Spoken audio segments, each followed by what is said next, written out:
അപ്പം ഇന്ന് നമ്മൾ പഠിക്കാൻ പോകുന്നത് delimitation commission, Ayyathan Gopalan, Kerala social security mission എന്നിവയുമായി ബന്ധപ്പെട്ട കാര്യങ്ങളാണ്. ഒന്നാമത്തെ ക്വസ്റ്റ്യൻ ആണ്, താഴെ പറയുന്ന പ്രസ്താവനകളുമായി ബന്ധപ്പെട്ട് വ്യക്തിയെ തിരിച്ചറിയുക. സാരഞ്ജിനി പരിണയം, സുശീല ദുഃഖം എന്നീ നാടകങ്ങൾ രചിച്ചു. 1898 ജനുവരിയിൽ കോഴിക്കോട് ബ്രഹ്മസമാജത്തിന്റെ ശാഖ സ്ഥാപിച്ചു. റാവു സാഹിബ് എന്ന സ്ഥാനപ്പേര് ലഭിച്ചു. ദേവേന്ദ്രനാഥ ടാഗോറിന്റെ ബ്രഹ്മധർമ്മ മലയാളത്തിലേക്ക് പരിഭാഷപ്പെടുത്തി. ആരാണ് ഇതിനകത്തെ ആള് വരുന്നത്? ഓപ്ഷൻ സി, അയ്യത്താൻ ഗോപാലൻ ആണ്. നമുക്ക് ഡീറ്റെയിൽഡ് ആയിട്ട് നോക്കാം. ആദ്യം ആ ക്വസ്റ്റ്യൻസ് കൃത്യമായിട്ട് അങ്ങ് പഠിച്ചു നോക്കാം. സാരഞ്ജിനി പരിണയം, സുശീല ദുഃഖം എന്നീ നാടകങ്ങൾ രചിച്ചത് ആരെന്ന് ചോദിച്ചു കഴിഞ്ഞാൽ ആരുടെ പേരാണ്? അയ്യത്താൻ ഗോപാലൻ. അതെന്താണ്? നാടകങ്ങളാണെന്ന് പഠിച്ചു നോക്കാം. സാരഞ്ജിനി പരിണയം, സുശീല ദുഃഖം എന്നീ നാടകങ്ങൾ രചിച്ചത് അയ്യത്താൻ ഗോപാലൻ. 1898 ജനുവരിയിൽ കോഴിക്കോട് ബ്രഹ്മസമാജത്തിന്റെ ശാഖ സ്ഥാപിച്ചു. 1898 ജനുവരിയിൽ കോഴിക്കോട് ബ്രഹ്മസമാജത്തിന്റെ ശാഖ സ്ഥാപിച്ചു. റാവു സാഹിബ് എന്ന പേര് ലഭിച്ചു. ദേവേന്ദ്രനാഥ ടാഗോറിന്റെ ബ്രഹ്മധർമ്മ മലയാളത്തിലേക്ക് ട്രാൻസ്ലേറ്റ് ചെയ്തു. ദേവേന്ദ്രനാഥ ടാഗോറിന്റെ ബ്രഹ്മധർമ്മ മലയാളത്തിലേക്ക് ട്രാൻസ്ലേറ്റ് ചെയ്തു. അപ്പൊ നമുക്ക് ഡീറ്റെയിൽ ആയിട്ട് നോക്കാം. ബ്രഹ്മസമാജം 1898. അപ്പൊ ഇവിടെ പറഞ്ഞിരിക്കുന്നത് എന്താണ്? ബ്രഹ്മസമാജത്തിന്റെ ശാഖ കോഴിക്കോട്ട് സ്ഥാപിച്ച വർഷം 1898. ഓക്കെ. ഇനി സുഗുണവർദ്ധിനി പ്രസ്ഥാനം, ഇത് കൂടാതെ സുഗുണവർദ്ധിനി പ്രസ്ഥാനം സ്ഥാപിച്ചത് ആരാണ്? 1900 അയ്യത്താൻ ഗോപാലനാണ് സുഗുണവർദ്ധിനി പ്രസ്ഥാനം സ്ഥാപിച്ചത്. Depressed class mission 1909. അത് മൂന്നും കൃത്യമായിട്ട് ഓർത്ത് വെച്ചേക്കണം. ഇപ്പൊ നമുക്ക് ബ്രഹ്മസമാജമാണ് ഇവിടെ വന്നിരിക്കുന്നത്. ഇനി അതുകൂടെ സുഗുണവർദ്ധിനി പ്രസ്ഥാനം ആരംഭിച്ച വർഷം 1900 ഡിപ്രസ്ഡ് ക്ലാസസ് മിഷൻ 1909 സ്ഥാപിച്ചതും ഡോക്ടർ അയ്യത്താൻ ഗോപാലൻ ആണ്. ജനിച്ചത് തലശ്ശേരിയിലെ അഞ്ചരക്കണ്ടിയിലാണ് ഡോക്ടർ ഗോപാലന്റെ ജനനം എന്ന് പറയുന്നത്. തലശ്ശേരിയിലെ അഞ്ചരക്കണ്ടിയിലാണ് ജനനം. ദേവേന്ദ്രനാഥ ടാഗോറിന്റെ ബ്രഹ്മധർമ്മ എന്ന കൃതിയുടെ മലയാള പരിഭാഷ നിർവഹിച്ചു. ദേവേന്ദ്രനാഥ ടാഗോറിന്റെ ബ്രഹ്മധർമ്മ എന്ന കൃതിയുടെ മലയാള പരിഭാഷ നിർവഹിച്ചു. സാരഞ്ജിനി പരിണയവും സുശീല ദുഃഖവും ആരുടേതാണ്? സംഗീത നാടകങ്ങളാണ്. സാരഞ്ജിനി പരിണയവും സുശീല ദുഃഖവും. സാരഞ്ജിനി പരിണയവും സുശീല ദുഃഖവും അത് അതുപോലെ തന്നെ ചോദിച്ചിരിക്കുവാണ് അല്ലെ. അപ്പൊ നോക്കാം. സാരഞ്ജിനി പരിണയം, സുശീല ദുഃഖം എന്ന് പറയുന്നത് സംഗീത നാടകങ്ങളാണ്. ആരംഭിച്ചത് ബ്രഹ്മസമാജത്തിന്റെ ശാഖ കോഴിക്കോട്ട് സ്ഥാപിച്ചത് 1898 ഈ ദേവേന്ദ്രനാഥ ടാഗോറിന്റെ ബ്രഹ്മധർമ്മ മലയാളത്തിലേക്ക് പരിഭാഷപ്പെടുത്തി. ബ്രഹ്മധർമ്മ. ഇനിയും അദ്ദേഹത്തിന്റെ അന്ത്യവിശ്രമ സ്ഥലം പഠിച്ചു വെക്കണം. ശാന്തി ഗാർഡൻസ്, കോഴിക്കോട് ജില്ലയിലെ അയ്യത്താൻ കുടുംബ ശ്മശാനം തന്നെയാണ്. ശാന്തി ഗാർഡൻസിലാണ് അന്ത്യവിശ്രമ സ്ഥലം എന്ന് പറഞ്ഞത്. അപ്പൊ ഡിപ്രസ്ഡ് ക്ലാസ്ഡ് മിഷൻ സ്ഥാപിച്ചത് ആരെന്ന് ചോദിച്ചു കഴിഞ്ഞാല് ആരുടെ പേര് വേണം പറയാൻ? അയ്യത്താൻ ഗോപാലൻ, 1909. പക്ഷെ ഡിപ്രസ്ഡ് ക്ലാസ് എന്ന് പറഞ്ഞിരിക്കുന്ന ഒരു കൃതി ആരുടേതാണ്? അംബേദ്കറിൻ്റെതാണ് ഒരു കൃതി ഉണ്ട്. സുഗുണവർദ്ധിനി പ്രസ്ഥാനം 1900 സുഗുണവർദ്ധിനി പ്രസ്ഥാനം. നാടകങ്ങൾ ഏതൊക്കെയാണ്? സാരഞ്ജിനി പരിണയവും സുശീല ദുഃഖവും. എല്ലാം സാ വരുന്നത് കൊണ്ട് തെറ്റിപ്പോകരുത്. സാരഞ്ജിനി പരിണയവും സുശീല ദുഃഖവും. ഇനി പി കുഞ്ഞിരാമന് ബ്രഹ്മവാദി എന്ന നാമകരണം നൽകിയത് ആരാണ്? അയ്യത്താൻ ഗോപാലാണ്. പി കുഞ്ഞിരാമന് ബ്രഹ്മവാദി എന്ന നാമകരണം നൽകിയത് അയ്യത്താൻ ഗോപാലൻ ആണ്. പി കുഞ്ഞിരാമന് പേരെന്തോ? ബ്രഹ്മവാദി എന്ന് പേര് കൊടുത്തത്. ഈ സാമൂഹികവും മാനുഷികവുമായ സേവനങ്ങളെ മുൻനിർത്തി ഏത് വർഷമാണ് അദ്ദേഹത്തിന് റാവു സാഹിബ് എന്ന് പറയുന്ന പട്ടം നൽകിയത് എന്ന് ചോദിച്ചു കഴിഞ്ഞാൽ 1917 1917 ഏത് കൊടുത്തിരിക്കുന്നത്? റാവു സാഹിബ് എന്ന് പറഞ്ഞിരിക്കുന്ന പട്ടം നൽകിയത് 1917 ജൂൺ മാസം 4-ാം തീയതി ഡോക്ടർ അയ്യത്താൻ ഗോപാലിന് ബ്രിട്ടീഷ് സർക്കാർ പരമോന്നത സിവിലിയൻ പദവിയായിട്ടുള്ള റാവു സാഹിബ് പട്ടം നൽകിയത്. റാവു സാഹിബ് പട്ടം അയ്യത്താൻ ഗോപാലിന് ലഭിച്ച വർഷം 1917. ഇനി അടുത്തത് മഹർഷി, നമ്മൾ മുമ്പേ പറഞ്ഞാണ്, ദേവേന്ദ്രനാഥ ടാഗോർ ബംഗാളിൽ എഴുതിയ ബ്രഹ്മസമാജത്തിന്റെ ബൈബിൾ എന്നറിയപ്പെടുന്ന ബ്രഹ്മധർമ്മം. അപ്പൊ ബ്രഹ്മസമാജത്തിന്റെ ബൈബിൾ എന്ന പേരിൽ അറിയപ്പെടുന്നതാണ് ബ്രഹ്മധർമ്മം എന്ന് പറഞ്ഞത്. അത് സംസ്കൃതത്തിൽ നിന്നും മലയാളത്തിലേക്ക് വിവർത്തനം ചെയ്തത് ആരാണ്? അയ്യത്താൻ ഗോപാലൻ ആണ്. ബ്രഹ്മസമാജത്തിന്റെ ബൈബിൾ എന്നറിയപ്പെടുന്ന ബ്രഹ്മധർമ്മം സംസ്കൃതത്തിൽ നിന്ന് വിവർത്തനം ചെയ്തത് അയ്യത്താൻ ഗോപാലൻ ആണ്. രാജാറാം മോഹൻ റോയുടെ മലയാളത്തിലെ ആദ്യത്തെ ജീവചരിത്രം രചിച്ചതും ആര് തന്നെയാണ്? അയ്യത്താൻ ഗോപാലനാണ്. കേരളത്തിലെ രാജാറാം മോഹൻ റോയ് എന്ന പേരിൽ അറിയപ്പെടുന്നതും ഇദ്ദേഹം തന്നെയാണ്. കേരളത്തിലെ രാജാറാം മോഹൻ റോയ് എന്നറിയപ്പെടുന്നത് അയ്യത്താൻ ഗോപാലനാണ്. അദ്ദേഹത്തിന്റെ മലയാളത്തിലെ ആദ്യത്തെ ജീവചരിത്രം രചിച്ചതും അയ്യത്താൻ ഗോപാലനാണ്. ദേവേന്ദ്രനാഥ ടാഗോർ ബംഗാളിൽ എഴുതിയ ബ്രഹ്മസമാജത്തിന്റെ ബൈബിൾ എന്നറിയപ്പെടുന്ന ബ്രഹ്മധർമ്മം എന്ന കൃതി സംസ്കൃതത്തിൽ നിന്നും ഡോക്ടർ ഗോപാലൻ മലയാളത്തിലേക്ക് വിവർത്തനം ചെയ്തു. ബ്രഹ്മധർമ്മം ബംഗാളിയിലാണ് എഴുതിയിരിക്കുന്നത്. അതിനെ ആരെങ്കിലും ട്രാൻസ്ലേറ്റ് ചെയ്ത് കാണും സംസ്കൃതത്തിലാണ്. സംസ്കൃതത്തിൽ നിന്നും മലയാളത്തിലേക്ക് വിവർത്തനം ചെയ്തത് അയ്യത്താൻ ഗോപാലനാണ്. ഇനി ഇദ്ദേഹത്തിന്റെ ആദ്യ കൃതി എന്ന് പറയുന്നത് രാഗമാലികയാണ്. അപ്പൊ രാഗമാലികയാണ് ഇദ്ദേഹത്തിന്റെ ആദ്യ കൃതി. ഏതാണ്? രാഗമാലിക. 1898 കോഴിക്കോട് ബ്രഹ്മസമാജത്തിന്റെ പ്രവർത്തനങ്ങൾക്ക് തുടക്കം കുറിച്ചു. രാരിച്ചൻ മൂപ്പൻ സംഭാവന ചെയ്ത സ്ഥലത്ത് സമാജത്തിന്റെ കാര്യാലയമായ ബ്രഹ്മമന്ദിർ പണി കഴിപ്പിച്ചു. അപ്പൊ 1898 കേരളത്തില് കോഴിക്കോട്ട് ബ്രഹ്മസമാജത്തിന്റെ പ്രവർത്തനങ്ങൾ അയ്യത്താൻ ഗോപാലൻ പ്രവർത്തനങ്ങൾ തുടക്കം കുറിച്ചു. 1900 രാരിച്ചൻ മൂപ്പൻ സംഭാവന ചെയ്ത സ്ഥലത്ത് കാര്യാലയമായിട്ടുള്ള ബ്രഹ്മമന്ദിർ പണി കഴിപ്പിച്ചു. ബ്രഹ്മമന്ദിർ പണി കഴിപ്പിച്ചു. ബ്രഹ്മസമാജത്തിന്റെ ബൈബിൾ എന്ന കൃതി അറിയാണ് ബ്രഹ്മധർമ്മ. ബ്രഹ്മസമാജത്തിന്റെ ബൈബിൾ എന്നറിയപ്പെടുന്നത് മുമ്പേ പറഞ്ഞിട്ടുണ്ടായിരുന്നു. ഇനി 1917 കോഴിക്കോട് തളി സമരത്തിലും അദ്ദേഹം പങ്കാളിയായിട്ടുണ്ട്. അപ്പൊ ഒന്നുകൂടെ നമുക്ക് പറയാം. അതായത് ക്വസ്റ്റ്യൻ ഒന്നുകൂടെ നോക്കണം. സാരഞ്ജിനി പരിണയം സുശീല ദുഃഖം അത് സംഗീത നാടകമാണ്. കോഴിക്കോട് ബ്രഹ്മസമാജത്തിന്റെ ശാഖ അയ്യത്താൻ ഗോപാലൻ സ്ഥാപിച്ചു 1898. റാവു സാഹിബ് എന്ന സ്ഥാനപ്പേര് ലഭിച്ചു. ദേവേന്ദ്രനാഥ ടാഗോറിന്റെ ബ്രഹ്മധർമ്മ മലയാളത്തിലേക്ക് പരിഭാഷപ്പെടുത്തി. ഇതെല്ലാം ആര് തന്നെയാണ്? അയ്യത്താൻ ഗോപാലൻ. ഈ ബ്രഹ്മധർമ്മയാണ് ബ്രഹ്മസമാജത്തിന്റെ ബൈബിൾ എന്ന പേരിൽ അറിയപ്പെടുന്നത്. റാവു സാഹിബ് എന്ന പേര് ലഭിച്ച വർഷം 1917 അല്ലെ? 17 തന്നെയാണ് എന്ത് സംഭവിച്ചിരിക്കുന്നത്? തളി ക്ഷേത്രത്തില് സമരത്തിലും പങ്കാളി ആയത്. ബ്രഹ്മമന്ദിർ 1900 സ്ഥാപിച്ചിട്ടുണ്ട്. രാഗമാലിക ആദ്യത്തെ കൃതി. രാജാറാം മോഹൻ റോയുടെ ജീവചരിത്രം ആദ്യമായിട്ട് മലയാളത്തിലെ ആദ്യത്തെ ജീവചരിത്രം രചിച്ചു. ബ്രഹ്മധർമ്മം സംസ്കൃതത്തിൽ നിന്ന് വിവർത്തനം ചെയ്തു. സാരഞ്ജിനി പരിണയം സുശീല ദുഃഖം. അന്ത്യവിശ്രമ സ്ഥലം ശാന്തി ഗാർഡൻസ്. ബ്രഹ്മവാദി എന്ന് നാമകരണം നൽകി പി കുഞ്ഞിരാമന് ബ്രഹ്മവാദി എന്ന് നാമകരണം നൽകി. റാവു സാഹിബ് പട്ടം നൽകിയത് 1917.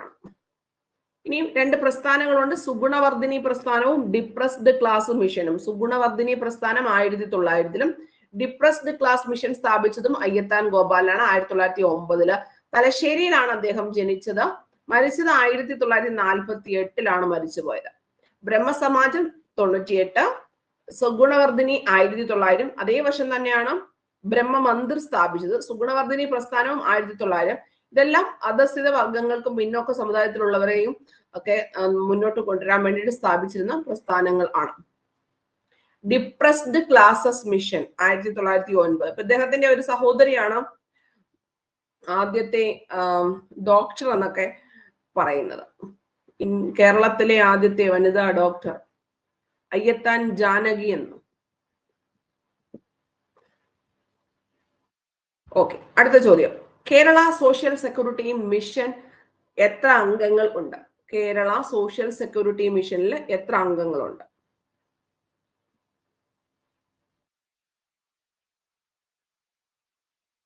ആൻസർ പറയാമോ? ഈ ചോദ്യം കണ്ടിട്ടില്ല. കേരള സോഷ്യൽ സെക്യൂരിറ്റി മിഷനിൽ 15 അംഗങ്ങൾ ആണ് ഉള്ളത്. എത്ര അംഗങ്ങളാണ്? 15 അംഗങ്ങളാണ് ഉള്ളത്. സാമൂഹിക നീതി വകുപ്പിന് കീഴിൽ സ്ഥാപിതമായിട്ടുള്ള കേരള സോഷ്യൽ സെക്യൂരിറ്റി മിഷൻ പ്രായമായ പൗരന്മാർ, വികലാംഗർ, വിധവകൾ, ദാരിദ്ര്യരേഖയ്ക്ക് താഴെയുള്ള ആളുകൾ എന്നിവരുൾപ്പെടെയുള്ള പാർശ്വവൽക്കരിക്കപ്പെട്ട വിഭാഗങ്ങൾക്ക് സാമൂഹിക സുരക്ഷ ഉറപ്പാക്കുന്നതിൽ നിർണായകമായ പങ്ക് വഹിക്കുന്നു.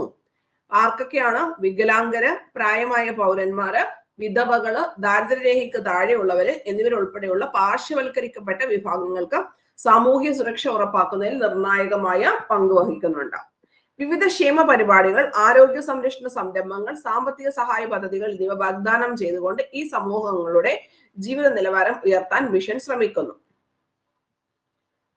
2008 കേരള സർക്കാരിന്റെ കീഴിൽ ഒരു ചാരിറ്റബിൾ സൊസൈറ്റി ആയിട്ടാണ് ഈ ഒരു സംരംഭം പ്രവർത്തനം ആരംഭിച്ചത്. അപ്പം സാമൂഹിക നീതി വകുപ്പിന് കീഴിൽ സ്ഥാപിച്ചതാണ് ഏതെന്ന് പറയുന്നത് സോഷ്യൽ സെക്യൂരിറ്റി മിഷൻ. ഏതാണ്? സോഷ്യൽ സെക്യൂരിറ്റി മിഷൻ, സാമൂഹിക സുരക്ഷാ മിഷൻ. അത് ഏതിൻ്റെതാണ്? സാമൂഹിക നീതി വകുപ്പിന്റെ അണ്ടറിലാണ്. സാമൂഹിക നീതി വകുപ്പിന്റെ അണ്ടറിലാണ് ഇത് വരുന്നത്. വർഷം ഏതാണ്? 2008 ഒരു ചാരിറ്റബിൾ സൊസൈറ്റി ആയിട്ടാണ് ഈ സംരംഭം ആരംഭിച്ചത്. 2008. സാമൂഹ്യ സുരക്ഷാ മിഷനെ നയിക്കുന്നത് 15 വ്യക്തികൾ അടങ്ങുന്ന ഒരു ഭരണസമിതിയാണ്. എത്ര പേരാണ്? 15 വ്യക്തികളുണ്ട്. സാമൂഹിക സുരക്ഷാ മിഷനെ നയിക്കുന്നത് 15 വ്യക്തികളാണ്. അതിൽ സാമൂഹിക നീതി മന്ത്രി ചെയർമാനാണ്. സാമൂഹിക നീതി മന്ത്രി ചെയർമാനാണ്. ഗവൺമെന്റ് സെക്രട്ടറിയുടെ നേതൃത്വത്തിലുള്ളതും 5 അംഗങ്ങൾ അടങ്ങുന്നതുമായ ഒരു എക്സിക്യൂട്ടീവ് കമ്മിറ്റിയാണ് മിഷന്റെ ദൈനംദിന പ്രവർത്തനങ്ങൾക്ക് നേതൃത്വം നൽകുന്നത്. അപ്പം ഗവൺമെന്റിന്റെ സെക്രട്ടറിയുടെ നേതൃത്വത്തിലുള്ളതും 5 അംഗങ്ങൾ അടങ്ങുന്നതുമായ ഒരു എക്സിക്യൂട്ടീവ് കമ്മിറ്റിയാണ് മിഷന്റെ ദൈനംദിന പ്രവർത്തനങ്ങൾക്ക് നേതൃത്വം നൽകുന്നത്. ആരാണ് ചെയർമാൻ എന്ന് പറഞ്ഞിരിക്കുന്നത്? സാമൂഹിക നീതി മന്ത്രിയാണ് ഈ പറയുന്ന സുരക്ഷാ മിഷന്റെ ചെയർമാൻ എന്ന് പറഞ്ഞത്. സാമൂഹിക നീതി മന്ത്രിയാണ് ചെയർമാൻ, സാമൂഹിക നീതി മന്ത്രി. ഇനി ഗവൺമെന്റ് സെക്രട്ടറിയുടെ നേതൃത്വത്തിലുള്ളതും 5 അംഗങ്ങൾ അടങ്ങുന്നതുമായിട്ടുള്ള, അപ്പം എക്സിക്യൂട്ടീവ് കമ്മിറ്റിയാണ് ആരുടെ പ്രവർത്തനങ്ങൾ? ഇതിന്റെ ഡെയിലി ഉള്ള പ്രവർത്തനങ്ങൾ നേതൃത്വം നൽകുന്നത്. 3 റീജിയണൽ ഡയറക്ടർമാരുണ്ട്. 2 പേർ തിരുവനന്തപുരത്തും ഒരാൾ കോഴിക്കോടുമായിട്ടാണ് സേവനം അനുഷ്ഠിക്കുന്നത്. അപ്പൊ ഒന്നുകൂടെ പറയാം, സുരക്ഷാ മിഷന് ടോട്ടൽ 15 പേരുണ്ട്. ഈ എക്സിക്യൂട്ടീവ് കമ്മിറ്റിയിൽ ആരുണ്ട്? ഗവൺമെന്റ് സെക്രട്ടറിയുടെ നേതൃത്വത്തിലുള്ളതും 5 അംഗങ്ങൾ അടങ്ങുന്നതുമായ ഒരു എക്സിക്യൂട്ടീവ് കമ്മിറ്റിയാണ്. നേതൃത്വം വഹിക്കുന്നത് ഗവൺമെന്റ് സെക്രട്ടറിയും 5 അംഗങ്ങൾ അടങ്ങുന്നതുമായ ഒരു എക്സിക്യൂട്ടീവ് കമ്മിറ്റിയാണ് ദൈനംദിന പ്രവർത്തനങ്ങൾ നൽകുന്നത്. ഇനി 3 റീജിയണൽ ഡയറക്ടർമാരുണ്ട്. 2 പേർ തിരുവനന്തപുരത്തും ഒരാൾ കോഴിക്കോടുമാണ് റീജിയണൽ ഡയറക്ടർമാർ. ഇനി ഇതിനകത്തെ ചെയർ ആരാണ്? സാമൂഹിക നീതി മന്ത്രി ചെയർമാനാണ്. എക്സിക്യൂട്ടീവ് കമ്മിറ്റിയിൽ ഗവൺമെന്റ് സെക്രട്ടറിയുടെ നേതൃത്വത്തിലും 5 അംഗങ്ങൾ അടങ്ങുന്നതും ആണ് എക്സിക്യൂട്ടീവ് കമ്മിറ്റി. അവരാണ് ദൈനംദിന പ്രവർത്തനങ്ങൾ ചെയ്യുന്നത്. അപ്പൊ അത്രയും കാര്യങ്ങൾ ഓർത്തിച്ചാൽ മതി. ബാക്കിയെല്ലാം ഇതുമായിട്ട് ബന്ധപ്പെട്ട സ്കീംസ് ആണ്. രാവിലെ നമ്മൾ വേറെ ക്ലാസ്സിനകത്ത് ഒരു സുരക്ഷാ മിഷന്റെ കുറെ പദ്ധതികൾ പഠിച്ചിട്ടില്ലായിരുന്നോ? 1, 2, 3, 4 എന്നൊക്കെ പറഞ്ഞിട്ടുള്ള സമാശ്വാസം പദ്ധതിയൊക്കെ ഓരോ ഡിസീസ്, അതെല്ലാം ആര് തന്നെ നടത്തുന്നത്? ഇവർ തന്നെയാണ്. ബാക്കിയെല്ലാം പ്രധാനപ്പെട്ട സ്കീംസ് തന്നെയാണ്. അപ്പൊ കേരള സെക്യൂരിറ്റി മിഷനിൽ എത്ര അംഗങ്ങളുണ്ട്? ടോട്ടല് 15 അംഗങ്ങൾ. ഇപ്പൊ എക്സിക്യൂട്ടീവ് കമ്മിറ്റിയിൽ ഗവൺമെന്റ് സെക്രട്ടറിനെ കൂടാതെ ആര് ഉണ്ട്? 5 അംഗങ്ങളും അടങ്ങുന്നതാണ് ഡെയിലി ഉള്ള പ്രോസസ് ചെയ്യുന്നത്. റീജിയണൽ ഡയറക്ടർമാർ എത്ര ഉണ്ട്? 3 പേരാണ് റീജിയണൽ ഡയറക്ടർമാർ വരുന്നത്. ആരാണ് ഇതിനകത്ത് ചെയർമാൻ എന്ന് ചോദിച്ചു കഴിഞ്ഞാൽ ആരുടെ പേര് വേണം പറയാൻ വേണ്ടിയിട്ടാ? സാമൂഹിക നീതി വകുപ്പ് മന്ത്രിയാണ് ചെയർമാൻ എന്ന് പറയുന്നത്. അത്രേ ഉള്ളൂ അതിനകത്ത് പഠിക്കാൻ വേണ്ടിയിട്ട് മാക്സിമം. അടുത്ത താഴെ തന്നിരിക്കുന്ന പ്രസ്താവനകളിൽ ശരിയായിട്ടുള്ള പ്രസ്താവനകൾ ഏത്? ഇന്ത്യയിലെ നിയമസഭാ ലോക്സഭാ മണ്ഡലങ്ങളുടെ അതിർത്തികൾ പുനർനിർണയിക്കാൻ അധികാരം ഡീലിമിറ്റേഷൻ കമ്മീഷനാണ്. ഡീലിമിറ്റേഷൻ കമ്മീഷന്റെ ഉത്തരവുകളെ ഒരു കോടതിയിലും ചോദ്യം ചെയ്യാൻ കഴിയില്ല. ഡീലിമിറ്റേഷൻ കമ്മീഷൻ രൂപീകരിച്ചത് 51-ലാണ്. ഇതിന്റെ ആസ്ഥാനം ന്യൂഡൽഹിയാണ്. ഒന്ന് നോക്കിയിട്ട് പറയൂ.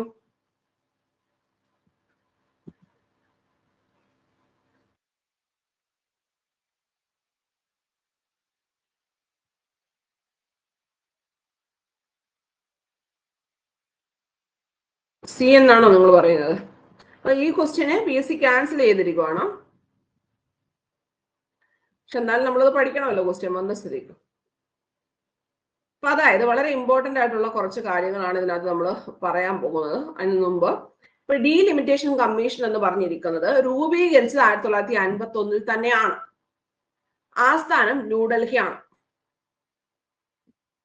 ആസ്ഥാനം ന്യൂഡൽഹി തന്നെയാണ്. 51 രൂപീകരിച്ചു. അപ്പൊ ഇത് എന്താണ് ഇതിന്റെ പ്രത്യേകത എന്ന് ചോദിച്ചു കഴിഞ്ഞാൽ എന്ത് വേണം നമ്മൾ പറയാൻ വേണ്ടിയിട്ടാ? അപ്പൊ ഇതുവരെ നമ്മൾക്ക് ഇതിനകത്ത് എത്ര കാര്യങ്ങൾ ഉണ്ടെന്ന് ഒരു പോയിന്റ് ഇവിടെ ഉണ്ടായിരുന്നു. ക്വസ്റ്റ്യൻ ഒന്നുകൂടെ വായിക്കാം. ഇന്ത്യയിലെ നിയമസഭാ ലോക്സഭാ മണ്ഡലങ്ങളുടെ അതിർത്തികൾ പുനർനിർണയിക്കാൻ അധികാരം ഡീലിമിറ്റേഷൻ കമ്മീഷനാണ്. ഇതിന്റെ ഉത്തരവുകളെ ഒരു കോടതിയിലും ചോദ്യം ചെയ്യാൻ കഴിയില്ല എന്ന് പറഞ്ഞിട്ടുണ്ട്. ആസ്ഥാനം ന്യൂഡൽഹിയാണ്. ഡീലിമിറ്റേഷൻ കമ്മീഷൻ രൂപീകരിച്ചത് 51-ലാണ്. നോക്കാം. കഴിഞ്ഞ സെൻസസ് അടിസ്ഥാനമാക്കി നിയമസഭാ ലോക്സഭാ മണ്ഡലങ്ങളുടെ അതിർത്തികൾ പുനർനിർണയിക്കുക എന്നതാണ് ഇതിന്റെ ചുമതല. അപ്പം അതായത് ഡീലിമിറ്റേഷൻ കമ്മീഷന്റെ പ്രധാനപ്പെട്ട ചുമതല എന്താണ്? ഏറ്റവും ലേറ്റസ്റ്റ് ആയിട്ട് വരുന്ന സെൻസസിനെ അനുസരിച്ചിട്ട് എന്ത് ചെയ്യുക? ഈ അതിർത്തികൾ പുനർനിർണയിക്കുക. അപ്പൊ അതായത് വോട്ടർമാരുടെ എണ്ണം അന്നത്തെ ജനസംഖ്യ അല്ലല്ലോ, ഓരോ പ്രാവശ്യവും ജനസംഖ്യ ഇങ്ങനെ വർദ്ധിച്ചുകൊണ്ടിരിക്കുവല്ലേ. അപ്പൊ ജനസംഖ്യയുടെ അനുസരിച്ചിട്ടാണല്ലോ ഈ പറയുന്ന ഒരു മണ്ഡലത്തിൽ എത്ര വോട്ടർമാരെ നിർത്തണം, കൂടുതലാണെങ്കിൽ അടുത്ത മണ്ഡലം പുനർക്രമീകരിക്കണം എന്നൊക്കെയുള്ള കാര്യങ്ങൾ പറയുന്നത്. അപ്പൊ അതുകൊണ്ട് ഏറ്റവും ലേറ്റസ്റ്റ് ആയിട്ടുള്ള സെൻസസ് അനുസരിച്ച് എന്ത് ചെയ്യുക എന്നതാണ് ഇവരുടെ പ്രധാനപ്പെട്ട ജോലി. ഈ അതിർത്തികൾ പുനർനിർണയിക്കുക. അല്ലാതെ സ്ഥലമല്ല നോക്കുന്നത്, അവിടുത്തെ ഉള്ള ആൾക്കാർ, ഒരു കോമ്പൗണ്ടിനകത്ത് സ്ഥിതി ചെയ്യുന്ന ആൾക്കാർ എത്ര ഉണ്ടോ അത്രയും ആൾക്കാരുടെ റിലേറ്റ് ചെയ്ത് അവര് ഏത് മണ്ഡലത്തിലാണ് വോട്ട് ചെയ്യേണ്ടത് എന്ന് തീരുമാനിക്കുന്നത്. അതിർത്തികൾ പുനർനിർണയിക്കുക എന്നാണ് ഇതിന്റെ പ്രധാനപ്പെട്ട ചുമതല. അപ്പൊ എന്തിനെ അടിസ്ഥാനമാക്കിയാണ്? ഏറ്റവും ലേറ്റസ്റ്റ് ആയിട്ടുള്ള സെൻസസ്. പക്ഷെ എന്ത് ചെയ്തിട്ടുണ്ട്? 2002 ഡീലിമിറ്റേഷൻ ആക്ടിലെ വ്യവസ്ഥകൾ പ്രകാരം 2001 സെൻസസ് അടിസ്ഥാനമാക്കിയാണ് ഇപ്പോഴത്തെ മണ്ഡലങ്ങളുടെ ഡീലിമിറ്റേഷൻ. മനസ്സിലായോ? അതായത് 2026 വരെ ഉള്ള കാര്യങ്ങൾ ഇവിടെ ഞാൻ പറയാം, ശ്രദ്ധിക്കുക. 2026 വരെ. ഏത് വർഷമാണ്? 2026. അപ്പൊ സാധാരണ എന്ത് വരണം?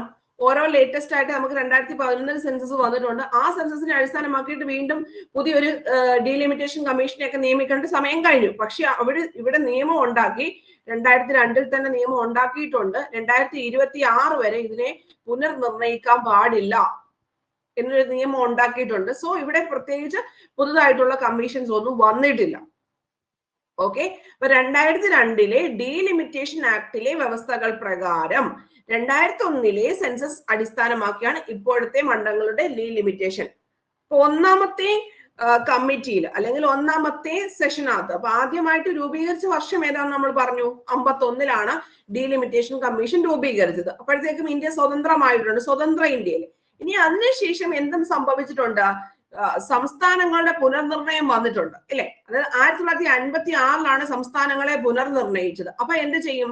വീണ്ടും അടുത്തൊരു കമ്മീഷൻ വേണ്ടതായിട്ട് വരും. അപ്പൊ അങ്ങനെ എന്തെങ്കിലുമൊക്കെ പ്രശ്നങ്ങൾ ഉണ്ടാകുന്ന സമയത്ത് ഡീലിമിറ്റേഷൻ കമ്മീഷനെ വീണ്ടും എന്ത് ചെയ്യും?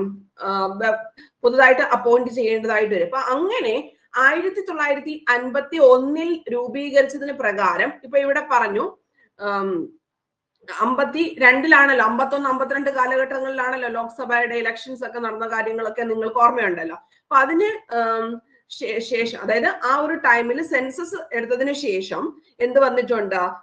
ഈ പറയുന്ന വ്യക്തി ഇപ്പൊ ആദ്യമായിട്ട് ആരെയാണ് ഡീലിമിറ്റേഷൻ കമ്മീഷനായിട്ട് അപ്പോയിന്റ് ചെയ്തതെന്ന് ചോദിച്ചാൽ ആരുടെ പേര് പറയണം? Justice N. ചന്ദ്രശേഖര അയ്യറുടെ പേര് എന്ന് ഓർത്തു വെച്ചേക്കണം. എല്ലാത്തിനകത്തും അങ്ങനെ പേരുകൾ കൊടുത്തിട്ടില്ല, ഇതിനകത്ത് മാത്രമേ കൊടുത്തുള്ളൂ. ഫസ്റ്റിനകത്ത് ജസ്റ്റിസ് N. ചന്ദ്രശേഖര അയ്യറുടെ പേര് കൃത്യമായിട്ട് ഓർത്തു വെച്ചേക്കണം, ഡീലിമിറ്റേഷൻ കമ്മീഷനുമായിട്ട്. അപ്പൊ അദ്ദേഹം സുപ്രീം കോടതിയിൽ നിന്ന് വിരമിച്ച വ്യക്തിയാണ് ജസ്റ്റിസ് N. ചന്ദ്രശേഖര അയ്യർ എന്ന് പറയുന്നത്. അപ്പൊ 1953-ലായിരുന്നു അദ്ദേഹം ഇതിന്റെ ചെയർമാൻ ആയിട്ടിരുന്നത്. അദ്ദേഹം ശുപാർശ ചെയ്തത് എന്താണ്? ലോക്സഭയിലെ സീറ്റുകൾ 489-ൽ നിന്ന് 494 ആയിട്ട് വർദ്ധിപ്പിക്കാൻ വേണ്ടിയിട്ട് കമ്മീഷൻ ശുപാർശ ചെയ്തു. 489-ൽ നിന്ന് 494 വർദ്ധിപ്പിക്കാൻ വേണ്ടിയിട്ട് കമ്മീഷൻ ശുപാർശ ചെയ്തു. ക്ലിയർ? അപ്പൊ അത് കറക്റ്റ് ആയിട്ട് ഓർമ്മിക്കണം. ആകെപ്പഴ 5 or 6 കാര്യങ്ങൾ മാത്രമേ നമുക്ക് അങ്ങനെ ടോട്ടലി പഠിക്കാൻ വേണ്ടിയിട്ട്. ഫസ്റ്റ് കമ്മീഷൻ എന്താണ് ശുപാർശ ചെയ്തത്? 489 നിന്നും എത്രയിലേക്ക് മാറ്റാൻ വേണ്ടിയിട്ടാണ് ശുപാർശ ചെയ്തത്? 494. അത് കൃത്യമായിട്ട് പഠിക്കണം. ക്വസ്റ്റ്യൻ അത്രയും ഡീപ്പ് ലെവലിലേക്കാണ് വന്നിരിക്കുന്നത്. 89 നിന്ന് 494 മാറ്റാൻ വേണ്ടിയിട്ട് ശുപാർശ ചെയ്തു. ഓക്കെ അല്ലേ? ഇത് 489 നിന്ന് 494 എപ്പോഴാണ്? 53 പറഞ്ഞു. ഏതിന്റെയാണ്? ലോക്സഭയിലെ സീറ്റുകൾ. ലോക്സഭയിലെ സീറ്റുകൾ 489 നിന്ന് 494 മാറ്റാൻ വേണ്ടിയിട്ട് ശുപാർശ ചെയ്തു. ഇനി കമ്മീഷൻ എന്ന് പറഞ്ഞിരിക്കുന്ന ഒരു സ്വതന്ത്ര സ്ഥാപനമാണ്. അതിന്റെ ഉത്തരവുകളെ ഒരു കോടതിയിലും ചോദ്യം ചെയ്യാൻ കഴിയില്ല. ഉത്തരവുകൾ ലോക്സഭയ്ക്കും അതായത് സംസ്ഥാന നിയമസഭകൾക്കും മുമ്പാകെ സമർപ്പിക്കുന്നു. അപ്പൊ ലോക്സഭയ്ക്കും അതായത് സംസ്ഥാന നിയമസഭകൾക്കും മുൻപാകെ സമർപ്പിക്കുന്നു. എന്നിരുന്നാലും മാറ്റങ്ങൾ അനുവദനീയമല്ല. അടുത്ത ഡീലിമിറ്റേഷൻ 2026 മുൻപ് നടത്താൻ കഴിയില്ല എന്ന് പറഞ്ഞിട്ടുണ്ട്. കമ്മീഷൻ ഒരു സ്വതന്ത്ര സ്ഥാപനമാണ്. അതിന്റെ ഉത്തരവുകളെ ഒരു കോടതിയിലും ചോദ്യം ചെയ്യാൻ കഴിയില്ല. ഉത്തരവുകൾ ലോക്സഭയ്ക്കും അതായത് സംസ്ഥാന നിയമസഭകൾക്കും മുൻപാകെ സമർപ്പിക്കുന്നു.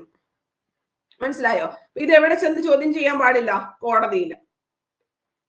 കറസ്പോണ്ടിങ് കണ്ടന്റ്സ് ഒക്കെ റിപ്പോർട്ടൊക്കെ എവിടെ സമർപ്പിക്കുന്നു? ലോക്സഭയ്ക്കും സംസ്ഥാന നിയമസഭയ്ക്കും. മാറ്റങ്ങൾ അനുവദനീയമാണോ? അല്ല.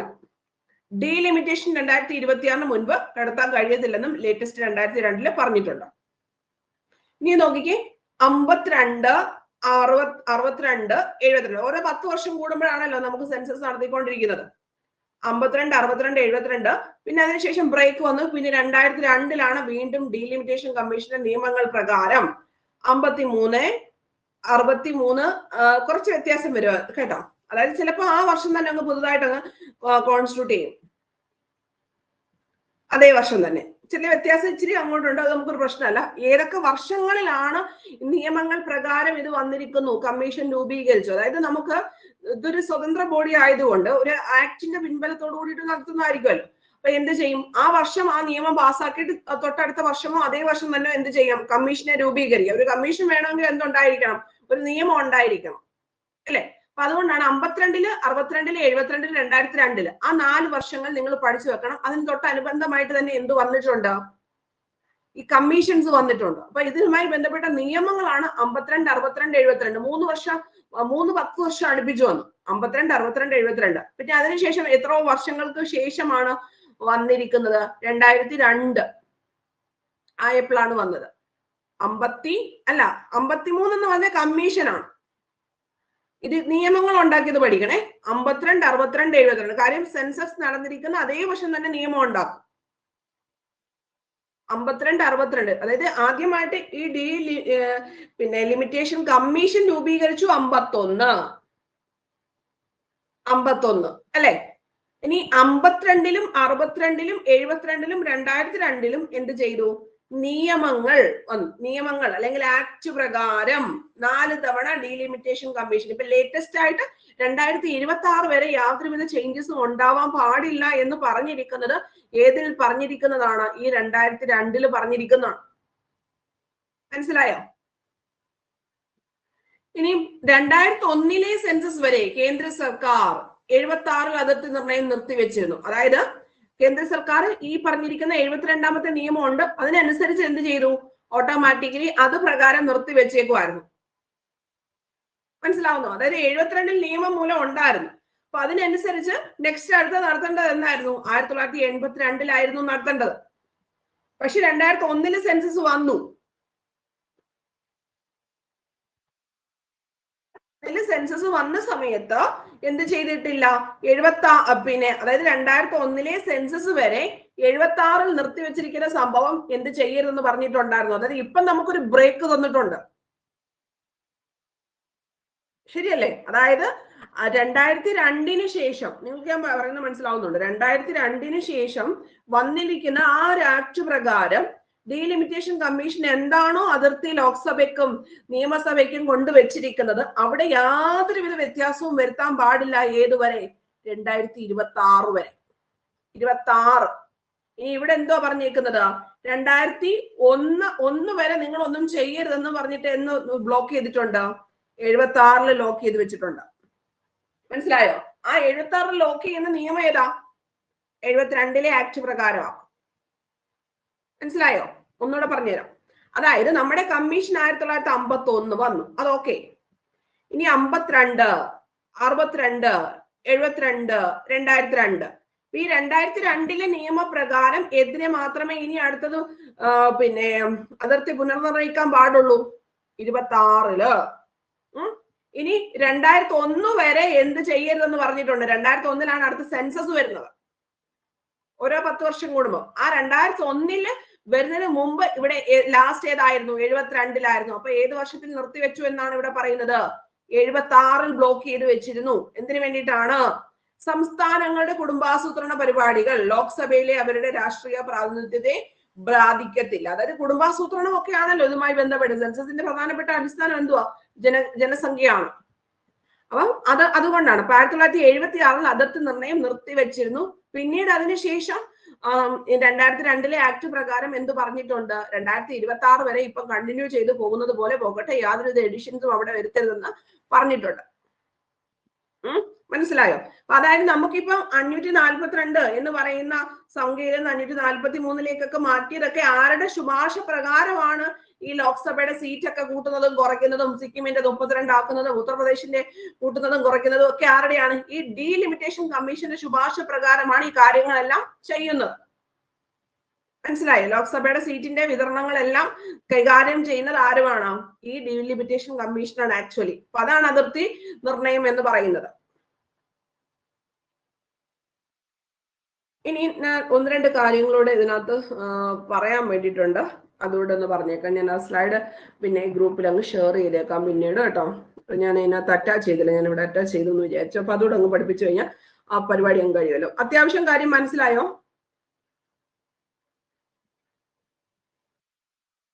അതായത് 1951 രൂപീകരിച്ചത്. ഇതിന്റെ ആസ്ഥാനം ന്യൂഡൽഹിയിലാണ്. ഇത് ലോക്സഭ നിയമസഭാ മണ്ഡലങ്ങളുടെ അതിർത്തികൾ പുനർനിർണയിക്കാനുള്ള അധികാരം ഡീലിമിറ്റേഷൻ കമ്മീഷനാണ്. ഉത്തരവുകളെ ഒരു കോടതിയിലും ചോദ്യം ചെയ്യാൻ കഴിയില്ല. ഇപ്പൊ മനസ്സിലായോ? ചോദ്യം ഇത്രയും വന്നിരിക്കുന്നതെല്ലാം ഈ ഒരു ടോപ്പിക്കിൽ നിന്ന് തന്നെയാണ്, അല്ലെ? ഇത്രയും നമുക്ക് കിട്ടും. പക്ഷെ ഇത് മാത്രം നമുക്ക് പഠിച്ചാൽ പോരെ. ഇത്രയും ചോദ്യം ഇറങ്ങി സ്ഥിതിക്കുക നമ്മൾ ഇച്ചിരി ഡീപ്പ് ലെവലിലേക്ക് ഇറങ്ങി പോകേണ്ടതുണ്ട്. അപ്പൊ നമുക്ക് ഓരോ പ്രാവശ്യത്തിനെയും കാര്യങ്ങൾ ഒന്നുകൂടെ പറയാം. 1952 കാര്യങ്ങൾ ഒന്ന് പറഞ്ഞില്ലേ? അപ്പൊ അതായത് സ്വാതന്ത്ര്യത്തിന് ശേഷമുള്ള ആദ്യത്തെ അതിർത്തി നിർണയ പരിശീലനം നടന്നു എന്ന് ചോദിക്കുമ്പോൾ ഏത് വേണം പറയാൻ വേണ്ടിട്ടാ? 52. സ്വാതന്ത്ര്യത്തിന് ശേഷമുള്ള, അതായത് സെൻസസ് നടന്നു അതേ വർഷമോ പിറ്റേ വർഷമോ നിയമം ഉണ്ടാക്കിയിട്ട് കമ്മീഷൻ രൂപീകരിക്കും. ഇതാണ് ഇതിന്റെ ലക്ഷ്യം. ഇപ്പൊ ഡീലിമിറ്റേഷൻ കമ്മീഷൻ രൂപീകരിച്ചു 51. ഈ ധനകാര്യ കമ്മീഷന്റെ കാര്യം പറയുന്നത് പോലെ. ധനകാര്യ കമ്മീഷൻ നാഷണൽ വൈഡ് 51 രൂപീകരിച്ചു. ഫസ്റ്റ് കമ്മീഷൻ വന്നിരിക്കുന്നത് 52, 57 എന്ന് പറയുന്നത് പോലെ. ഇപ്പൊ ഇവിടെ നമുക്ക് അങ്ങനെ കാലാവധി ഇല്ല, അടുത്ത സെൻസസ് വരെ നമ്മൾ നോക്കാം. ഇനി അങ്ങനെ ഈ 51 സെൻസസ് അനുസരിച്ച് ഇത് വർക്ക് ചെയ്യുന്നു. ഇനി അതിനുശേഷം അടുത്തൊരു കമ്മീഷനെയൊക്കെ നമ്മൾ നിയമിക്കുന്നു എന്ന് പറയുമ്പോൾ കമ്മീഷന്റെ കാര്യമാണ് ഈ ലെഫ്റ്റ് പറയുന്നത്. അപ്പൊ അവിടെ എത്ര വരും? അതായത് പുനഃസംഘടനയ്ക്ക് ശേഷം, പുനഃസംഘടന എന്ന് വന്നു? 56 വന്നു. 56 ശേഷം ഒറ്റ സീറ്റുള്ള നിയോജക മണ്ഡലങ്ങൾ മാത്രം വന്നു. അല്ലെങ്കിൽ 56 സംസ്ഥാന പുനഃസംഘടനയ്ക്ക് ശേഷമുള്ള ആദ്യത്തെ അതിർത്തി നിർണയം എന്ന് ചോദിച്ചാൽ 63. അപ്പൊ ഏത് സെൻസസിനെ ബേസ് ചെയ്തിട്ടാ ഇത് വരുന്നത്? 61 സെൻസസിനെ ബേസ് ചെയ്തിട്ടാ. ഓക്കെ. ഇപ്പൊ ഇവിടെ നമ്മൾ ആദ്യം പറഞ്ഞ ഒരു ഓർമ്മയുണ്ടോ? 489 നിന്ന് 494 മാറ്റി എന്നിട്ടുള്ളതോ? ഓക്കെ. ഇനി അടുത്തത് 494 മാറ്റി.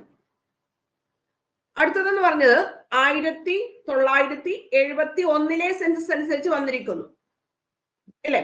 അപ്പൊ അത് ഏകദേശം 73 കമ്മീഷൻസ് വന്നു. ആ ഒരു ടൈമിലാണ് 522 നിന്നും 543 എന്തായിട്ട് മാറിയത്?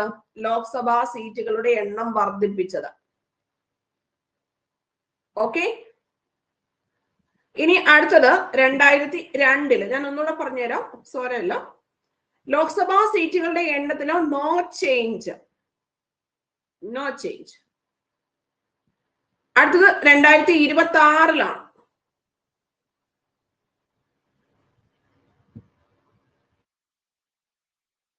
2026 ശേഷം നടത്തിയ ആദ്യ സെൻസസിന്റെ ആദ്യം ഡീലിമിറ്റേഷൻ കമ്മീഷൻ നടത്തേണ്ടതാണ്.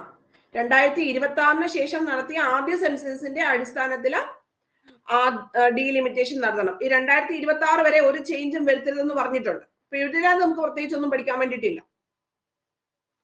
ഈ 2002 എന്തോ വന്നിരിക്കുന്നത്, ഒരു ചേഞ്ചും വന്നിട്ടില്ല എന്ന് വരുത്താൻ പാടില്ല, അല്ലെങ്കിൽ വന്നിട്ടില്ല, അതായത് ഈ പറഞ്ഞതുപോലെ ഒരു ചേഞ്ചസും വന്നിട്ടില്ല എന്ന് പറഞ്ഞിരിക്കുന്നത് എവിടാ? തേർഡില, സോറി ലാസ്റ്റില്, ഒന്നുകൂടെ പറയാം.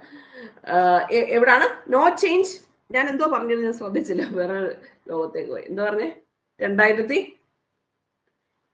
നോ ചേഞ്ച് ആണോ പറഞ്ഞത്? 2002 നോ ചേഞ്ച്. അത് വന്നിരിക്കുന്നത് ഏത് പ്രകാരമാണ്? 2001 പ്രകാരം ആണ്. ഇനി 1973 വന്നിരിക്കുന്ന കണ്ടന്റ് എന്ത് പ്രകാരം ആണ്? 522 നിന്ന് 543 സംഖ്യ വർദ്ധിപ്പിച്ച കാര്യമാണ് ഇവിടെ പറഞ്ഞിരിക്കുന്നത്. 522 നിന്ന് 543 ലോക്സഭയുടെ സീറ്റിന്റെ സംവരണം വർദ്ധിപ്പിച്ചു. ഒന്നുകൂടെ പറയാം എല്ലാം ആദ്യോട്ടാ. ഇങ്ങനത്തെ ഒരു കാര്യം നമ്മൾ പറഞ്ഞിട്ടുണ്ടായിരുന്നല്ലോ, അതെന്തുവായിരുന്നു? ആരുടെ ആയിരുന്നു? എൻ ചന്ദ്രശേഖര അയ്യർ. എൻ ചന്ദ്രശേഖര അയ്യർ, ആ പേര് കൃത്യമായിട്ടൊന്ന് ഓർത്ത് വെച്ചേക്കണേ. എൻ ചന്ദ്രശേഖര അയ്യർ. അപ്പൊ ഇതിന് ശേഷം ഒന്ന് പറഞ്ഞേ, 51 സെൻസസിന് ശേഷം 52, ദെൻ 63, 73 അത് നോ പ്രോബ്ലം. പിന്നെ അതിനുശേഷം എന്ത് വന്നു? 2002, ദെൻ ഇനി 2026. അപ്പൊ ഇങ്ങനെ വരത്തുള്ളൂ. ആദ്യമായിട്ട് 52. ഇനി ശരിക്കും പറഞ്ഞാൽ ഈ പറഞ്ഞിരിക്കുന്ന 63 എന്തുവാ? സംസ്ഥാനങ്ങളുടെ സ്റ്റേറ്റ് റീഓർഗനൈസേഷനുമായി ബന്ധപ്പെട്ട് 1963 കമ്മീഷൻ രൂപീകരിച്ചത്. എന്തിന്റെ ബേസിലാ? 61 സെൻസസ് പ്രകാരം. ഇത് ഏത് പ്രകാരം? 71 സെൻസസ് പ്രകാരം. ഇനി എന്ന് വെച്ചിട്ടാണ് നിർത്തി വെച്ചിരിക്കുന്നത്? അതിർത്തി നിർണയം 76 അങ്ങ് നിർത്തി. എത്ര നാളത്തേക്ക്? 2001 സെൻസസ് വരത്തേക്ക് ഇനി അതിനകത്ത് തൊടണ്ട എന്ന് പറഞ്ഞിട്ടുണ്ട്. ഇനി അതുപോലെ 2001 സെൻസസിൽ പറഞ്ഞിട്ടുണ്ട് ഏത് വരെ തൊടണ്ടാന്ന്? 26 വരെ. ചേഞ്ചസ് ഒന്നും ഉണ്ടായില്ല, പഴയതുപോലെ തന്നെ കണ്ടിന്യൂ ചെയ്തു. ഏതില്? 2002. അപ്പൊ ഇതുമായി ബന്ധപ്പെട്ട ഒരു ഭരണഘടനാ ഭേദഗതി ചോദിക്കാം. എന്തുകൊണ്ടാണ് ഈ 2026 വരെ ഒന്നും ചേഞ്ച് ചെയ്യേണ്ടത്? നമ്മൾ 86 എന്ന് പറഞ്ഞിരിക്കുന്നത് എന്തുമായി ബന്ധപ്പെട്ടാ പഠിച്ചിട്ടുള്ളത്? വിദ്യാഭ്യാസ അവകാശ നിയമം അല്ലെ? ഇനി അതിന് തൊട്ട് 2 അങ്ങ് കുറച്ചേ. 84ാമത്തെ ഭേദഗതിയെ തുടർന്നിട്ടാണ് 2026 ശേഷം നടത്തിയ ആദ്യ സെൻസസിന്റെ അടിസ്ഥാനത്തിൽ 2026 ശേഷം ഡീലിമിറ്റേഷൻ നടത്തേണ്ടതാണ് എന്ന് ഒരു കാര്യം അവിടെ ഭരണഘടനയിൽ ഭേദഗതി ചെയ്തു വെച്ചിട്ടുണ്ട്. അപ്പം എത്രാമത്തെ ഭരണഘടനാ ഭേദഗതി പ്രകാരമാണ് 2026 മാത്രം ഇനി പുതിയ ഡീലിമിറ്റേഷൻ കമ്മീഷൻ രൂപീകരിച്ചാൽ മതി എന്ന് പറഞ്ഞിരിക്കുന്നത് എന്ന് ചോദിച്ചു കഴിഞ്ഞാൽ എത്രാമത്തേത് പറയണം? 84ാമത്തെ ഭരണഘടനാ ഭേദഗതി പ്രകാരം എന്ന് പഠിക്കണം. മനസ്സിലായോ പറഞ്ഞ കാര്യം? ഇനിയും പറയണോ? അപ്പൊ അത്യാവശ്യം നിങ്ങൾക്ക് മനസ്സിലായോ എന്താണ് ഡീലിമിറ്റേഷൻ കമ്മീഷൻ എന്നിട്ടുള്ള കാര്യം? ആദ്യത്തെ ആളുടെ പേരെന്തുവായിരുന്നു? ചന്ദ്രശേഖരൻ നായർ. ചന്ദ്രശേഖരൻ അയ്യർ. അയ്യർ. അപ്പൊ ആദ്യത്തെ നമ്പർ എത്ര ആയിരുന്നു? 489 നിന്ന് എത്രയിലേക്ക് മാറ്റി? 494 ശുപാർശ ചെയ്ത വ്യക്തി എന്ന് ചോദിച്ചാലും ചന്ദ്രശേഖർ അയ്യറുടെ പേര് വേണം ഓർത്തു വെച്ചേക്കാൻ വേണ്ടിട്ടാ. ഇനിയും 63 എന്തായിട്ട് മാറി? ഈ 494 നിന്ന് 522 വർദ്ധിക്കാൻ വേണ്ടിയിട്ട് കമ്മീഷൻ ശുപാർശ ചെയ്തു. 494 നിന്ന് എത്രയിലേക്ക് മാറ്റാൻ വേണ്ടിയിട്ടാ? 522 ഇനി അടുത്തത് 73 വന്നിരിക്കുന്നത്. 63, പിന്നീട് അടുത്തത് 73. കമ്മീഷന്റെ കാര്യമാണ് രൂപീകരിച്ച കാര്യം പറഞ്ഞത്. അപ്പൊ അതിനകത്ത് കമ്മീഷന്റെ അധ്യക്ഷൻ എന്ന് പറഞ്ഞിരിക്കുന്നത് ഈ 73 JL കപൂർ എന്ന് ഓർത്ത് വെച്ചേക്കണം. JL കപൂർ. അപ്പൊ ഇവിടാണ് കമ്മീഷന്റെ സംഖ്യ എത്രയായിട്ട് മാറ്റാൻ പറഞ്ഞത്? 522 നിന്ന് 542 വർദ്ധിപ്പിക്കാൻ മാറ്റിയത്. പറയാം. പിന്നീട് സിക്കിം എന്ന പുതിയൊരു സംസ്ഥാനത്തിന് സീറ്റ് കൂടി ചേർന്നതോട് കൂടിയിട്ടാണ് 543 ആയത്. അതായത് ഇതിന്റെ ഓവറോൾ വരുമ്പോൾ 543 ആണ്. അപ്പൊ ആ ഒരു ടൈമിലാണല്ലോ സിക്കിമിന്റെ കാര്യങ്ങളൊക്കെ വരുന്നത്. സിക്കിമിനെ അസോസിയേറ്റ് സ്റ്റേറ്റും പിന്നെ ഇന്ത്യയുടെ സ്റ്റേറ്റും ഒക്കെ ആക്കി മാറ്റുന്നത് 1976 ടൈമിലാണ്. അതുകൊണ്ടാണ് ഈ 76 അവിടെ വെച്ചൊരു ബ്രേക്ക് കൊടുത്തത്. അത് നിങ്ങൾക്ക് അറിയാമോ എന്ന് എനിക്ക് അറിഞ്ഞുകൂടാ. അതായത് രാജ്യത്തെ എല്ലാ സംസ്ഥാനങ്ങളിലെയും കേന്ദ്രഭരണ പ്രദേശങ്ങളുടെയും മൊത്തം നിയമസഭാ സീറ്റുകളുടെ എണ്ണം കുറച്ച് 3771 നിന്ന് 3997 ആയിട്ട് വർദ്ധിപ്പിക്കാനും സിക്കിമിന്റെ നിയമസഭയ്ക്കുള്ള 32 ഉൾപ്പെടെ ശുപാർശ ചെയ്തു. ഇനി ഇവിടുത്തെ ആളുടെ പേരെന്തുവാണ്? JL കപൂർ. അപ്പൊ ഏകദേശം സിക്കിം ഒക്കെ വന്നിരിക്കുന്നത് എന്താണ്? 75-76 കാര്യങ്ങളിലാണ് ഇന്ത്യയോട് കൂട്ടിച്ചേർക്കപ്പെട്ടത്. സിക്കിമിന് അസോസിയേറ്റ് സ്റ്റേറ്റും അല്ലാത്ത സ്റ്റേറ്റും ഒക്കെ കൊടുത്തത്. അപ്പൊ 76-ൽ നമ്മൾ എന്ത് ചെയ്ത് വെച്ചിട്ടുണ്ട്? ഇനി 2001 വരെ ഇതിനകത്ത് ഒന്നും ചേഞ്ച് ചെയ്യേണ്ട എന്ന് പറഞ്ഞിട്ടുണ്ട്. അപ്പൊ അപ്പോഴത്തേക്ക് ആദ്യം ഇവര് ഡിസൈഡ് ചെയ്തത് ഇതിൽ നിന്ന് ഏതിലേക്ക് മാറ്റാൻ എന്നിട്ടാണ് 522-ൽ നിന്ന് 542-ലേക്ക് മാറ്റാനാണ്. സിക്കിമിനെ കൂടെ ആഡ് ചെയ്ത സമയത്താണ് കുറച്ച് എഡിഷൻസ് വന്ന് 43-ലേക്ക് മാറിയത്. 542-ൽ നിന്ന് 543-ലേക്ക് മാറ്റിയത്. അപ്പൊ 2001-ന് ശേഷം ആരാണ് വന്നിരിക്കുന്നത്? കുൽദീപ് സിംഗ് ആണ്. ഏറ്റവും പുതിയ ഡീലിമിറ്റേഷൻ കമ്മീഷൻ രൂപീകരിച്ചത് കുൽദീപ് സിംഗ് ആണ്. കുൽദീപ് സിംഗ്. ഞാൻ ഫസ്റ്റ് പേജിലോട്ട് ഒന്നുകൂടെ എഴുതി കാണിക്കാം, അപ്പൊ നിങ്ങൾക്ക് ഒന്നുകൂടെ വ്യക്തമാകും. ആ സ്ലൈഡിനകത്ത് അറ്റാച്ച് ചെയ്യാൻ പറ്റാഞ്ഞത് കൊണ്ട് ഇവിടോട്ട് അങ്ങ് എഴുതിയേക്കട്ടെ. അതായത് നമുക്ക് 1952, 63, 73, അതായത് കമ്മീഷന് വരുമ്പോ ഇച്ചിരി വ്യത്യാസങ്ങൾ വരുമല്ലോ. അതായത് ആ ബാക്കില് 51-ലെ സെൻസസ് അനുസരിച്ച്, ഇത് 61-ലെ സെൻസസ് അനുസരിച്ച്, ഇത് 71-ലെ സെൻസസ് അനുസരിച്ചിട്ട്, ദെൻ ഇത് 2002, ഇനി 2006. ഇവിടെ നമുക്ക് ആദ്യമായിട്ട് എന്ത് പറയണം? സീറ്റ്, ലോക്സഭയുടെ സീറ്റ് 489-ൽ നിന്ന് 494-ലേക്ക് മാറി.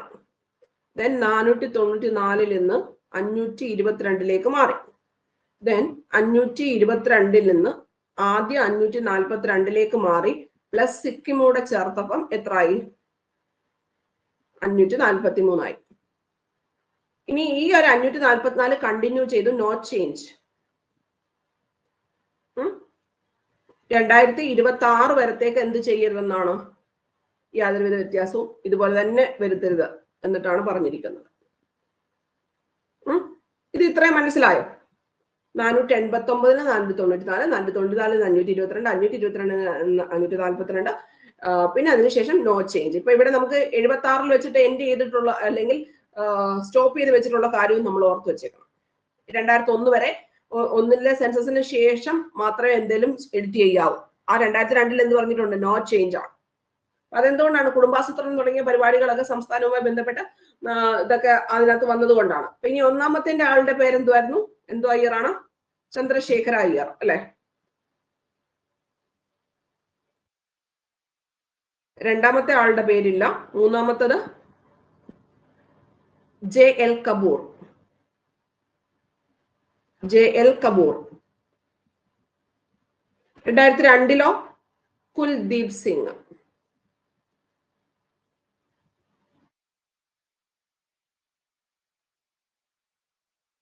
കുൽദീപ് സിംഗ്. ഇതിപ്പോ മനസ്സിലായോ ഇത്രയും കാര്യം? അതായത് ഇത് വളരെ ഇമ്പോർട്ടന്റ്, വളരെ വളരെ വളരെ ഇമ്പോർട്ടന്റ് ആണ്. ഒന്നുകൂടെ പറയാം. ഒന്നാമത്തെ ഡീലിമിറ്റേഷൻ കമ്മീഷൻ എത്ര ലോക്സഭാ സീറ്റ് വർദ്ധിപ്പിച്ചു? 489-ൽ നിന്ന് 494-ലേക്കുള്ള സീറ്റുകൾ വർദ്ധിപ്പിച്ചിട്ടുണ്ട്. ഈ രണ്ടാമത്തെ കമ്മീഷൻ എന്ത് ചെയ്തു? 494-ൽ നിന്ന് 522-ലേക്ക് ആ ഒരു കാര്യങ്ങൾ എൻഡ് ചെയ്തിട്ടുണ്ട്. അടുത്ത എന്താണ് പറയുന്നത്? ഇതിന്റെ ഒരു സ്ക്രീൻഷോട്ട് ഒന്ന് എടുത്തേക്കണേ ശില്പ. ഇതിനകത്ത് എന്തുകൂടെ ഓർത്ത് വെച്ചേക്കണം? എത്രാമത്തെ ഭരണഘടനാ ഭേദഗതി പ്രകാരം? 84th.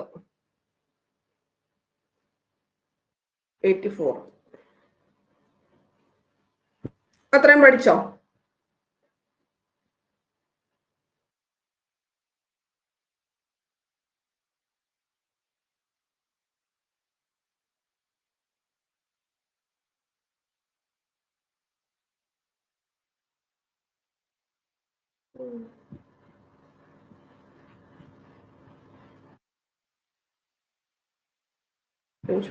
ഓക്കെ.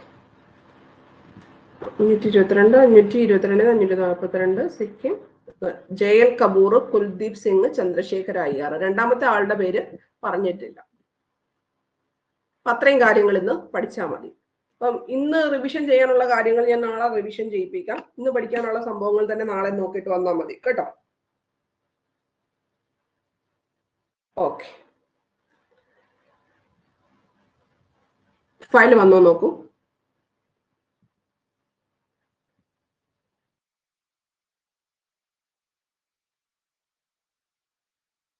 ഓക്കെ.